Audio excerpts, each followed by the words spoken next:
Hey guys, what's up? This is the Demon Corpse, and today we'll be talking about the Xbox 360 and its closing in 2024.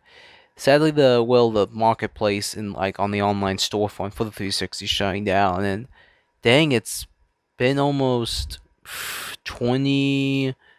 It started back in 2005. The system released back in 2005, so it's been almost 30-ish. Like the system lasted a long time for the online service, so credit for Microsoft keeping the system's online servers up. So now, if the system shuts down, people can soft mod. If the marketplace is closing down, then will the Xbox Live shut down as well? If that's going to happen, then the modding community can finally hack the system. Fine, well, the system was already hacked, but people can finally soft mod a 360 and actually use it for other things like region locking and playing imports from other regions just to make it easier. Though, because the 360 is I would say a 50-50 system with regioning, because some games were region free and some games are region locked.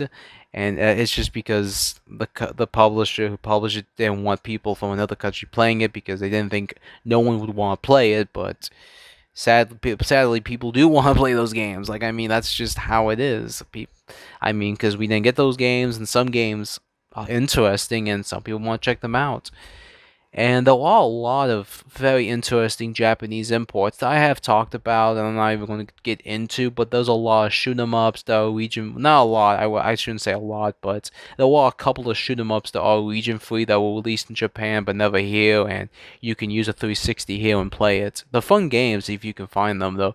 Sadly, somewhat expensive because people want to play them, and they're very collectible, you could say. And then there's even the ones that got released here that may go up if the 360 storefront is closed. Just for collectionist wise, I highly doubt they will, just because they're not. They're not well, they are niche, but they're not valuable. If you know what I mean, they're not like, oh, I want it. It's because they're probably gonna re-release them, and the by Idea Factory, the Records of Agarest War, those are the only games that were ever released in North America in for the 360 back then. It was released on the PS3 later, but only in PAL regions. And it was by Idea Factory and by Compile Hearts. I know, weirdly, there was some Compile Heart games released on the 360 at a time, and now they're about to release a Neptunia game soon, I believe next year. So that's even crazier. Well, world we live in, you could say, but there's a lot of good stuff on the 360, and I would say if you haven't started collecting it, where have you been? There's a lot of great stuff. There's a lot of sports games, but I don't get why some of those sports games are expensive. It's probably because of someone in there that you want to play, some football player or basketball. I don't know. It's one of those type of people. But there was just so many great games for the 360. A lot of first-person shooters, third-person, Western RPGs, and some Japanese RPGs like the Idea Factory and FF13. There were games. There was a lot of cool stuff that was released on the 360, and I feel like it's gonna be interesting. And I feel like that's like the last. I feel like for me that was the last generation where we saw a major leap in graphics, gaming. All that. I do think that. And I know there's the PS3, and the PS3 is a great system. I'm not gonna be, bashing it or saying it sucks, but it does have its issues, as the 360 does as well. 360 had its issues as well as any system that gets released, but they do improve on it over time. And I would say one of the issues with the 360 controller was probably the D-pad, and I agree the D-pad was horrible. It was the most dumbest design. They tried to fix it with a later model that I do own. It doesn't really fix anything. It doesn't. It's like a cheap way to fix it. But still, it's still one of the best. I think most people still use a 360 for PC gaming. It's because it's such a great controller to use. It's even not gaming. A 360 controller is used for a lot of things for different stuff. But hey, it's how it is. And we live in a very interesting time period. Well, I would say yeah, I don't know. I'm just kind of shocked that 360 is shutting down because it's been this many years. I mean, like I still remember my first 360, and it was a Modern Warfare 3 edition, and that was such a cool system to own. I mean, it was really cool to have, and yeah, I mean, then there was Halo Reach that I did enjoy, even if Halo Reach had its issues at vanilla. I would say it had gameplay issues that they did fix in MCC, and I would say that's one of the. I would say that's actually the other reasons I would say to get a 360 is to play the original Halo games, because out of all the systems, like the best way to play the original Halo games is on the 360 or even the OG Xbox, like the vanilla copies, because those are the ones you should probably want to check out. Even the backwards compatibility on the 360 was really impressive. There was so many great games that thankfully are backwards compatible on the 360, and some are on the Xbox One and Series X and S, but not all of them, sadly. But yeah, I mean, it's just, yeah, we live in a very interesting time period, timeline.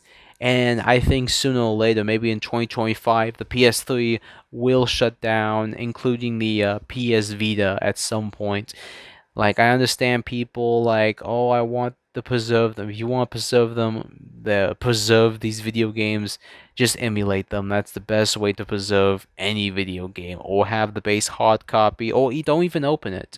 I mean, if you have a like a hard copy of a game that's never been opened, don't open it. Just grade it, bring it to water. If it's from the 360 era, because some of those games are going to be somewhat collectible, like, graded, and it's already, I've seen some games already somewhat go up brand new, like Lollipop Chainsaw, and I have an unopened copy, and I have no plans of opening it because they're about to re-release it, so I will probably grade that game when I have a chance on the list of many games to grade, because I do own a couple of unopened copies of games that I have no plans of opening, but I mean, it's just who I am. I don't want to open them and make some money. Woo, money, money. But I don't know.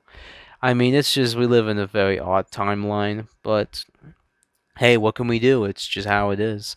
And if 360 games do go up, I highly doubt it. I mean, the only games I could think of that could go up would be Atlas games, the From Software games, maybe Square Enix games, but I mean, the Square Enix games that were released on the 360, you can play on other systems, and they're now, like, collectible, and they probably will be, actually.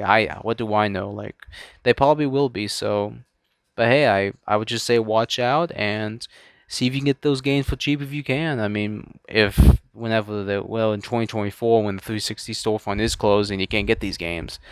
But I would say the 360 era was a great era, and I'm going to miss it, as probably many people do right now. Because, oh man, that was some good times with Call of Duty and people calling each other names and being idiots on the platform on those servers. But hey, we can still do it on backwards compatibility. But with the new TOS, how Xbox does things, you probably can't be that mean, sadly. But hey, it's just how it is.